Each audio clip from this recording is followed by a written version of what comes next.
विश्लेषण में आज सबसे पहले बात रामपुर और आजमगढ़ के उपचुनाव की होगी, जहां मैदान में उतरे सभी उम्मीदवारों की किस्मत जनता ने अपने वोट से ईवीएम में कैद कर दी है।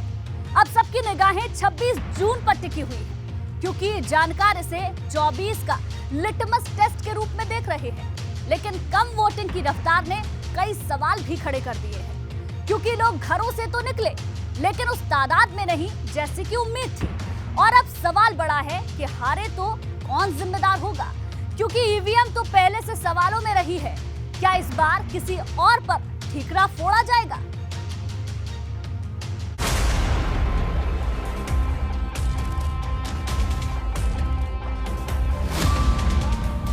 दिग्गजों की किस्मत ईवीएम में कैद, कौन होगा पास, कौन होगा फेल।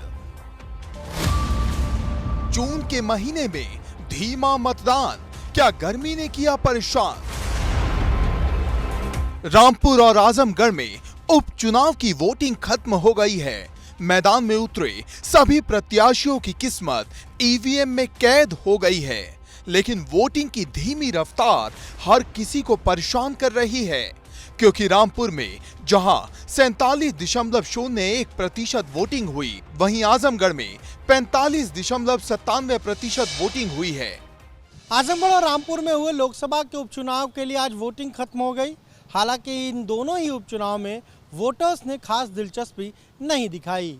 यही वजह है कि शाम 5 बजे तक आजमगढ़ में 46% वोटिंग हुई थी, तो वहीं रामपुर में तो शाम 5 बजे तक 37% ही वोट पड़े थे।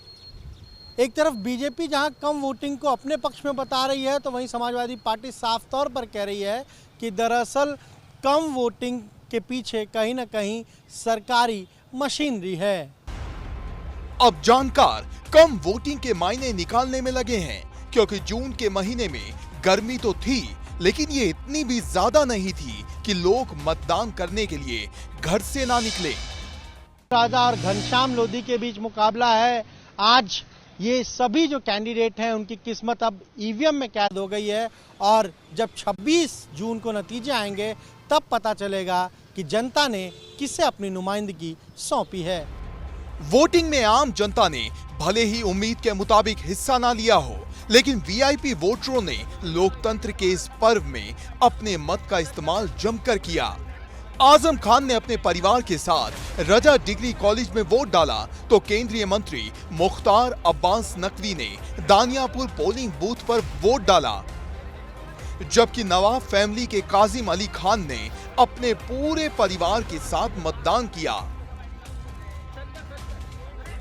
जो रामपुर लावारिस था पिछले 5 साल से, बल्कि 5 साल से ऊपर से जो लावारिस था, मैं समझता हूँ कि अब वक्त आ गया है कि दोबारा यहाँ की पब्लिक को, यहाँ के लोगों को उनका जो अधिकार है वो वापस मिलना चाहिए। आजमगढ़ में भी वीआईपी वोटरों ने अपने मत का खूब इस्तेमाल किया। बसपा उम्मीदवार गुड्डू जमाली वोट डालने पहुंचे, तो गोपालपुर विधानसभा से विधायक नफीस अहमद और निजामाबाद से विधायक आलम बदी भी पीछे नहीं रहे।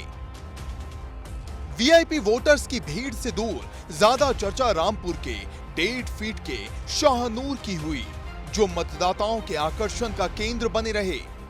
जो अपनी सवारी लेकर मतदान स्थल पर पहुंचे, तो उन्हें देखने वालों की भीड़ लग गई।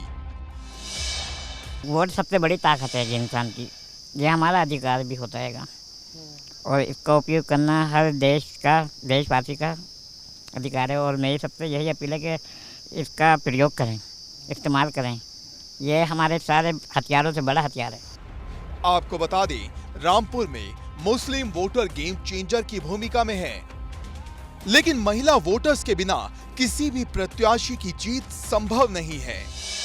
मुकाबला तो है, बड़ा मुकाबला है, लेकिन ये चाहते हैं कि जो भी सरकार बने बेहतर हो, जो भी आए सिर्फ बेहतरी के साथ हो। यही सोच के वोट कराएं कि महंगाई ना हो और रोजगार हो, फैक्ट्री हो रामपुर में।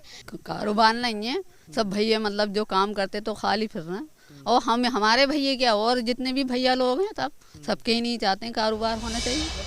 अब जब वोटिंग खत्म हो गई है, सभी उम्मीदवारों की किस्मत ईवीएम में कैद हो गई है, तो सवाल बड़ा है, ये वोटिंग की धीमी रफ्तार किसका खेल खराब करेगी, क्योंकि कम वोटिंग से न सिर्फ सपा बल्कि भाजपा के माथे पर भी टेंशन आ गई है, क्योंकि किसी को नहीं मालूम अब 26 जून को ऊंट किस करवट बैठेगा।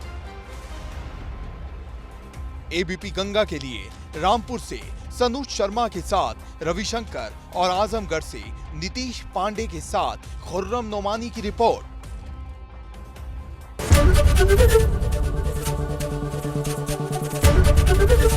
एबीपी गंगा, खबर आपकी, जुबान आपकी।